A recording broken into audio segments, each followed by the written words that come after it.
शिव में मन नहीं लगता तब तक शिव मिलता भी नहीं मिलता ही नहीं। सती मैया के प्राण छूट गए।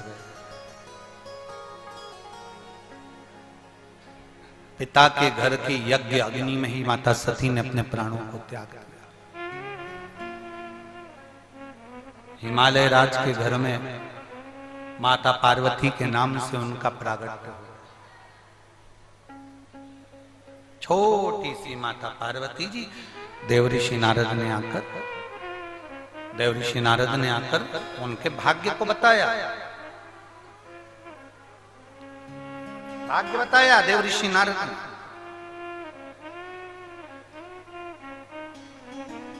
ध्यान आ गया, पार्वती के हृदय में शिव तत्व विराजमान हो गया।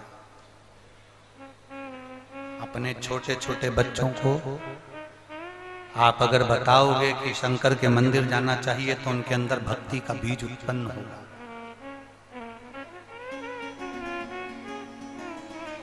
अपने छोटे छोटे बच्चों को एक लोटा जल लेकर मंदिर तक भेजने का प्रयास करिए। जो मां अपने बच्चों को मंदिर की सीढ़ी चढ़ना सिखा देती है, उस घर के माता पिता कभी वृद्धाश्रम की सीढ़ी नहीं चढ़ते हैं।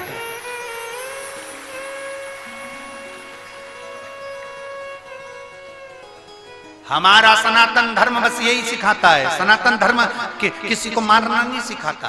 सनातन धर्म किसी को गाली देना नहीं सिखाता। सनातन धर्म किसी को अपशब्द कहना नहीं सिखाता। हमारा सनातन धर्म केवल यह सिखाता है कि आप अपने माँ बाप का सम्मान करो, आप किसी बुजुर्ग का सम्मान करो, आए हुए अतिथि का मान करो।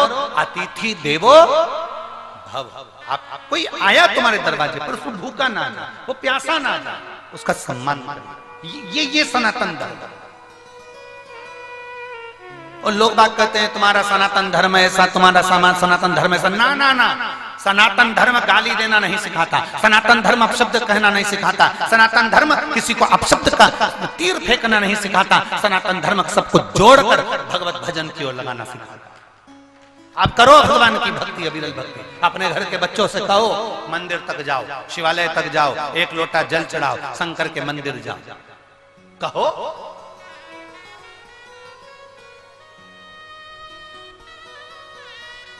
एक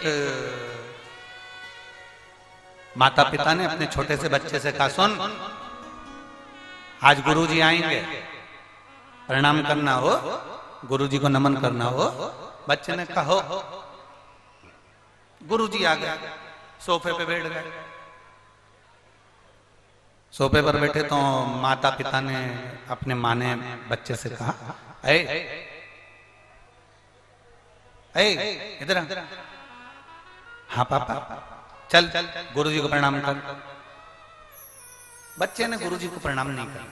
पिताजी ने 2 थप्पड़ दिए, गुरुजी को प्रणाम नहीं कर रहा, नहीं कर। माँ आई, बेटा बेटा चल गुरुजी को प्रणाम कर, नहीं कर। माँ ने भी 2 थप्पड़ दिया, गुरुजी को प्रणाम कर, नहीं कर। पिताजी ने भी धो दिया, माताजी ने भी धो दिया। बच्चा रोने लगा। गुरुजी बोले, काहे को मार रहे हो, प्रणाम नहीं कर रहा। गुरुजी बोले, वो नहीं कर रहा तो क्या हुआ, तुम दोनों तो करो, तुम दोनों तो करो। माता और पिता ने झुककर जैसे ही प्रणाम करा, बच्चे ने देखा कि मेरे माँ बाप झुककर प्रणाम कर रहे हैं, और बच्चे ने साष्टांग दंडवत कर लिया। साष्टांग दंडवत। हम सुधरेंगे, जम के बोलो जरा, गायत्री परिवार वाले बोलते हैं, हम सुधरेंगे, हम बदलेंगे। कब बदलेगा, जब हम बदलेंगे। कब सुधरेगा, जब हम सुधरेंगे। हम बदल ही नहीं रहे, हम झुकना जान नहीं रहे। पार्वती मैया ने बाल्यावस्था से शिव जी की भक्ति करी, भगवान शंकर का स्मरण करा। शिव भक्ति में माता पार्वती मैया डूब गई, और आखिरी में भगवान शंकर के साथ में माता पार्वती जी का सुंदर मंगल विवाह पक्का हो गया। शिव दूल्हा, पार्वती मां दुल्हन।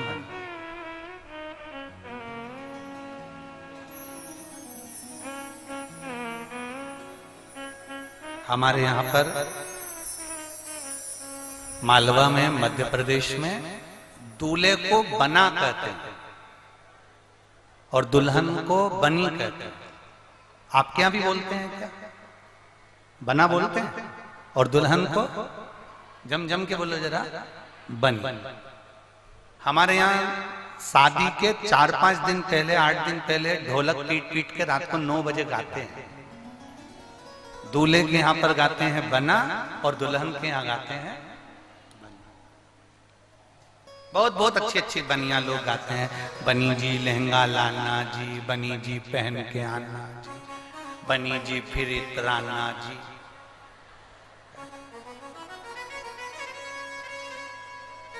तो बहुत बहुत स्मरण है, बहुत बहुत ध्यान है उसको। रात्रि को 9 बजे जो बैठते तो रात को 10, साढ़े 10, 11 बजे तक बना बनी चलते। अब लड़के के यहाँ बना गाया, लड़की के यहाँ बनी गई।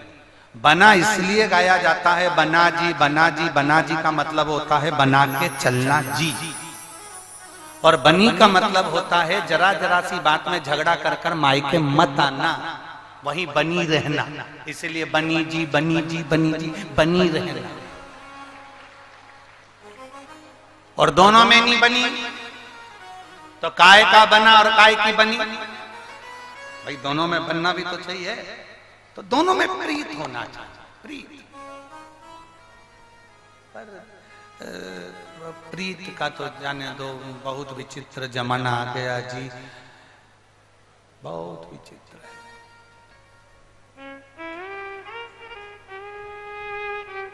आजकल तो संसार में इतना नया नया देखने को मिलता है कि अपनी आंखें बंद करने का मन करता है।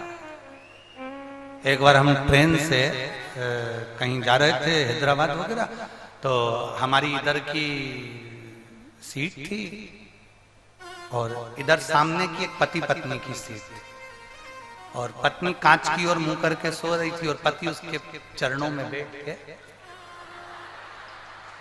उसके चरण दबा रहा था।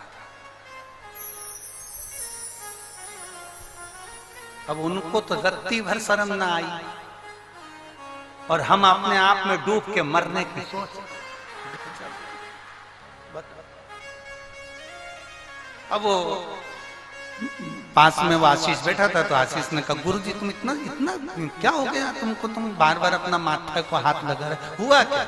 हमने कहा कुछ नहीं हुआ, आज तक विष्णु पुराण में पढ़ा था नारायण सोते थे लक्ष्मी चरण दबाती थी। आज पूरी पुराण को पलट दिया, पूरी पुराण उल्टी कर दी, लक्ष्मी सो रही है।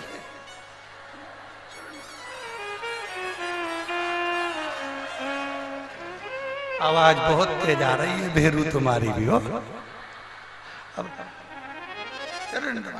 अब हम बैठे थे इधर, तो हमने इशारे में, उस पति ने हमको देखा तो हमने भी इशारे में कर दिया।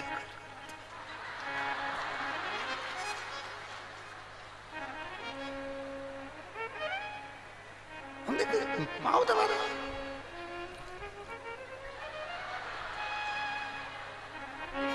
इतने में पति इशारा करके बोला गले तक तो पहुंच ही नहीं सकता, चटनी बना देगी।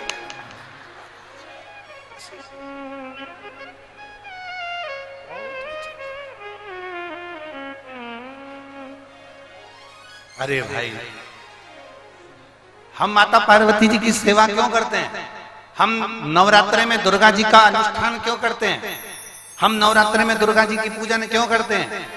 क्योंकि माता, आप देखना, लक्ष्मी जी का कोई व्रत नहीं, ब्रह्माणी का कोई व्रत नहीं, इंद्राणी का कोई व्रत नहीं, किसी भी देवता की पत्नी का कोई व्रत नहीं, रिद्धि सिद्धि का कोई व्रत नहीं, कार्तिकेय की धर्म पत्नी का भी कोई व्रत नहीं। केवल एक का व्रत पूरी दुनिया करती है, और वो है देवी जी का व्रत, दुर्गा का पूजन, छठ का पूजन, देवी का पूजन, नवरात्रे का पूजन, तीज का पूजन, चतुर्थी का पूजन। ये माता पार्वती के पूजन है, माता पार्वती के व्रत है, किसी देवी के व्रत नहीं है, केवल एक पार्वती।